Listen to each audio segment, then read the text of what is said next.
कोलकाता येथील सरकारी हॉस्पिटलमध्ये शिकाऊ डॉक्टरची लैंगिक अत्याचार आणि हत्या केल्याच्या निषेधात देशभरामध्ये संतापाची लाट उसळली। आज मुंबईतील आझाद मैदानात देखील डॉक्टरांनी निषेध आंदोलन केलं। यावेळी केंद्रीय आरोग्य संरक्षण कायदा तात्काळ लागू करण्याची मागणी देखील डॉक्टरांनी केली आहे। याच संदर्भात आंदोलनकर्ते डॉक्टरांशी आम्ही संवाद साधलेला आहे।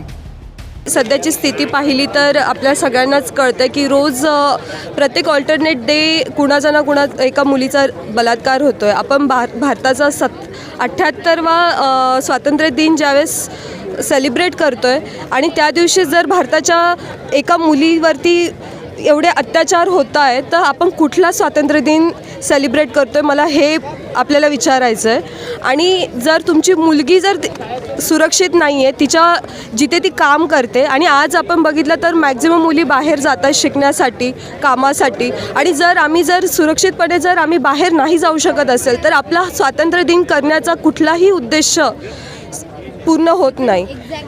हा स्वातंत्र्य दिन आम्हाला नको आहे आणि असं स्वातंत्र्य सेलिब्रेट करण्यात कुठलाही आनंद नाही आहे। आणि माझा भारत महान आणि तो पूर्ण जगामध्ये सगळ्यात अच्छा असं म्हणणं तर म्हणजे आज मला बिलकुल प्राऊड फील होत नाही आहे। आणि जोपर्यंत मुलगी बाहेर सुरक्षितपणे जाऊ शकत नाही तोपर्यंत हा स्वातंत्र्य दिन सेलिब्रेट केला जाऊ शकत नाही। सर्व डॉक्टरांची काय एकूण मागणी काय आहे?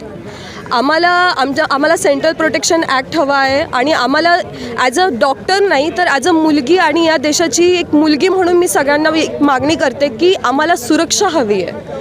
आम्हाला फक्त एक डॉक्टर म्हणून ते ह्या गोष्टीला बघू नका, एक नॉर्मल सिटिझन ऑफ इंडिया म्हणून या गोष्टीला बघितलं तर प्रत्येक व्यक्तीला इथे स्वातंत्र्य भेटलं पाहिजे।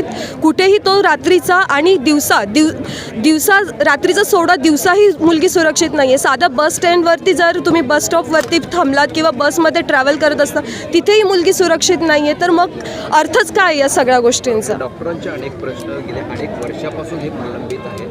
सरकार सत्तेवर येतं, सत्तेवर पाय उतार होतो, परंतु प्रश्न ते अनेक वर्षापासून तसेच प्रलंबित राहतात। याविषयी तुम्हा तरुणांना काय वाटतं? खरं तर पॉलिटिक्सबद्दल आम्हाला डॉक्टरांचा एवढा कुठलाही त्याच्यामध्ये रोल आम्ही प्ले करत नाही, त्यामुळे आमच्याकडे सगळ्यात जास्त दुर्लक्ष केलं जातं असं आम्हालाही वाटतं। पण तरीसुद्धा सत्तेवर कोण येतं आणि कोण जातं यांनी एक तुम्हाला ज्यावेळेस कोरोना वगैरे पिरियड येतो आणि त्यावेळेस तुम्हाला हवं असतं की डॉक्टरांनी समोर होऊन पुढे होऊन सगळ्यांची सेवा करायची, आणि हा जो प्रोफेशन आहे नोबल प्रोफेशन, हा सगळ्यात आधी कुठेही जर कुठलाही आजार आम्ही कधीही हा विचार करत नाही की कोण कुठल्या जातीचा आहे, कोण कुठल्या पॉलिटिकल पक्षाचा आहे। आम्ही निस्वार्थपणे जर लोकांची सेवा करत असेल तर आम्हीही हे अपेक्षा करतो की ज्यावेळेस आम्ही प्रॉब्लेममध्ये आहेत तर आमचा देशातला जो बाकीचा आमचा प्रोफेशन सोडून डॉक्टर सोडून बाकीचे लोक आम्हाला थोडा तरी सपोर्ट दाखवा, ही आमची एक इच्छा आहे, जी की आम्हाला कुठेही आम्हाला असं वाटत नाही की बाकीचे लोक आम्हाला सपोर्ट करत आहेत। हार्डली 1 or 2% जे, आणि तेही जे आमच्याशी रिलेटेड कुठेतरी आहेत ते लोक आम्हाला सपोर्ट करत आहेत। हा फक्त एका डॉक्टरचा किंवा एका मुलीचा प्रॉब्लेम नाही आहे, ती डॉक्टर तिथे डेथ झाली तिचा एकटीचा प्रॉब्लेम नाही आहे, हा अख्खा देशाचा प्रॉब्लेम आहे। आणि प्रत्येक ऑल्टरनेट डे असं फक्त ती म्हणून नाही, 14 वर्षाची 5 वर्षाची मुलगी जर आपल्या देशामध्ये सुरक्षित नसेल तर मग कुठल्याही गोष्टीला अर्थ नाही आहे, स्वातंत्र्याला अर्थ नाही आहे। आता जे हजारोच्या संख्येने पूर्ण डॉक्टर जमा झालेले आहेत, आमच्या सर्वांची एकच डिमांड आहे। आता जे कोलकात्यामध्ये जो प्रकरण झालेलं आहे, एका शिकाऊ महिला डॉक्टरचं रेप, एकदम घृण पद्धतीने रेप आणि मर्डर झालेलं आहे, जसं हेच बोलेन की असं कुठल्याही स्त्री, इवन ते मेडिकल असो, नॉन मेडिकल असो, डॉक्टर असो, स्टाफ असो, इवन कोणाची आई बहीण असो, कुणासोबतही असा प्रकार व्हायला नाही पाहिजे। मला ॲक्च्युली एक डॉक्टर म्हणून, इवन माणूस म्हणून याची शर्मिंदा वाटते की तिथले लोक अजून अशा लोकांना का सपोर्ट करतात। म्हणजे एवढं घाण प्रकारे बलात्कार केला आणि मर्डर झाला तरी पण तिथली लोक हजारो संख्येने आमच्या कलिग्सवरती, आमच्या तिथल्या शिकाऊ डॉक्टरवरती मॉब होऊन अटॅक करतात। मी असा विचार करतो की त्यांची मेंटॅलिटी कुठं गेलेली, त्यांची माणुसकी कुठं मरण पावलेली आहे आता ह्या घडीमध्ये। कारण इवन माझी कलिग असो किंवा कुणाची आई बहीण असू दे, असं जर इन्सिडेंट झाला तर आमचं रक्त सळसळतं। अशा इन्सिडेंट्स ॲक्च्युली व्हायलाच नाही पाहिजे। किती माणसांची मेंटॅलिटी पातळी खालवलेली आहे अशा ह्याच्यामध्ये। तर आमच्या हजारो संख्येने जे डॉक्टर जमले त्यांची एकच मागणी आहे की हे जे प्रकरण चालू आहे आता सध्या त्याला फास्ट ट्रॅकवरती घेऊन जे तिथे कोणी जे इन्व्हॉल्व असतील, तिथे इव्हन ॲडमिनिस्ट्रेटर असू दे की तिचे संबंधित हॉस्पिटलचे कोण असतील, असे रुमर्स ऐकतो की आम्ही तिथे हॉस्पिटलचे पण इन्व्हॉल्व आहेत, त्यांना सर्वांना म्हणजे पनिशमेंट झालं पाहिजे. लवकरात लवकर त्यांना CBIकडे प्रकरण तर दिलेलं आहे, पण सध्याच्या मॉबने अटॅक केला त्याच्यामध्ये मी असं ऐकलं आहे की बरेच इव्हेंट्स गायब झालेले आहेत. तर जेवढे पण इव्हेंट्स आहेत त्यांच्यावरती लवकर म्हणजे सेंट्रलकडे पुश करून ते लवकरात लवकर त्याची ॲक्शन घ्यायला पाहिजे सर्वांवरती.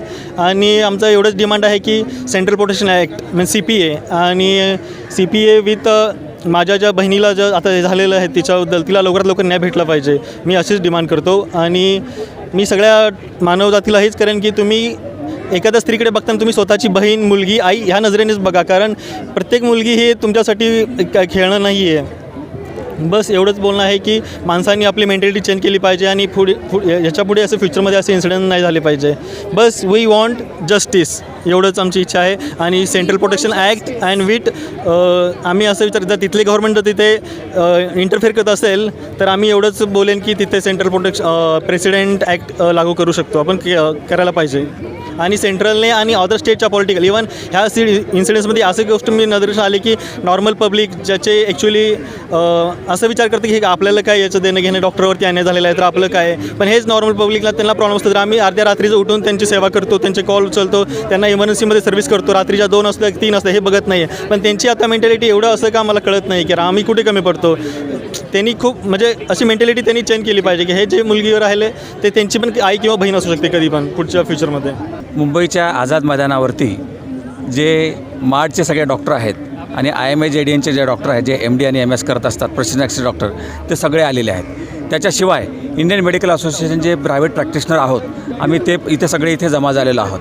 आणि अशा प्रकारचा जो प्रोटेस्ट आहे तो संपूर्ण देश पातळीवर सगळ्या शहरामध्ये चालू आहे. उद्या इंडियन मेडिकल असोसिएशननी ज्याचे संपूर्ण देशभर शाखा आहेत त्यांनी अपील केलेलं आहे की उद्या सकाळी 6 वाजल्यापासून ते रविवारी सकाळी 6पर्यंत सगळ्या प्रकारच्या हेल्थ सर्व्हिसेस बंद करायच्या आहेत एक्सेप्ट डायर इमर्जन्सी. हा जो कलकत्त्याचा इन्सिडेंट झालेला आहे आणि ज्या प्रशिक्षणार्थी डॉक्टरवरती रेप आणि तिचा मर्डर झालेला आहे तो अतिशय हिंसक कृत्य हे झालेलं आहे. आणि आता हे कॅम्पसमध्ये मेडिकल कॉलेजच्या कॅम्पसमध्ये होऊ लागलेलं आहे. अशा पद्धतीची मारहाण आत्तापर्यंत डॉक्टरांना व्हायची. सायन मेडिकल कॉलेजला झालं, मागच्या वर्षी यवतमाळ मेडिकल कॉलेजमध्ये एका मेडिकल स्टुडंटचा खून झाला होता. मात्र आता लेडीज डॉक्टर जे आहेत त्यासुद्धा सुरक्षित राहिलेले नाही आहेत आणि त्यांच्या वर्क प्लेसमध्ये अशा प्रकारचे हल्ले होत आहेत.